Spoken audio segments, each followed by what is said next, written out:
ज्या बातमीकडे आपण वळतोय, बदलापुरातील मंजिरी हाईट्स इमारतीमध्ये महिलेचं अघोरी कृत्य पाहायला मिळालं। जिन्यावरून रांगत येऊन दरवाजामध्ये काळी वस्तू ठेवण्यात आली। इमारतीच्या तळमजल्यावर अवैधपणे रुग्णालय, संशयित महिला याच रुग्णालयातील रुग्ण असल्याची माहिती आहे। आरोग्य विभागाच्या वतीनं रुग्णालय बंद करण्याचे आदेश असतानाही रुग्णालय सुरू असल्याचा नागरिकांचा आरोप आहे। आणि या महिलेच्या संशयास्पद हालचाली येथील सीसीटीव्ही कॅमेऱ्यामध्ये चित्रित झालेल्या आहेत। त्याचा व्हिडिओ लोकशाही मराठीच्या हाती लागलाय। तो व्हिडिओ आम्ही तुम्हाला दाखवतोय। ती हॉस्पिटलमध्येच काम करणारी व्यक्ती आहे। तर तिला काय सांगितलं, तिने विचारलं कसं जाऊ, तर तिने सांगितलं असे जाऊ वरती। तर मग इथपर्यंत आमचा व्हिडिओ आहे आमच्या जवळ, तर ते आम्ही बघितलं की मग ती पोरगी वरती गेली।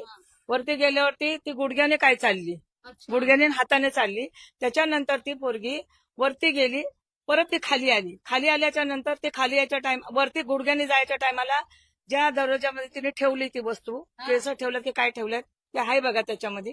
इथे स्थानिक लेवलला ग्रामीण भागामध्ये हे हॉस्पिटल नजीकचं असल्यामुळे काही अत्यावश्यक म्हणजे पेशंट येतात इमर्जन्सीमध्ये। त्या इमर्जन्सी पेशंट इथे आल्यानंतर आम्ही इथे कुठल्याही पद्धतीची त्यांना ट्रीटमेंट करत नाही।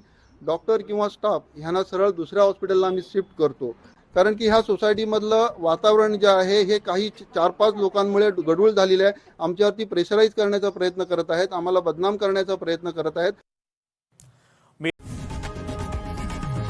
लोकशाही मराठी ऐका, पहा, जागरूक रहा।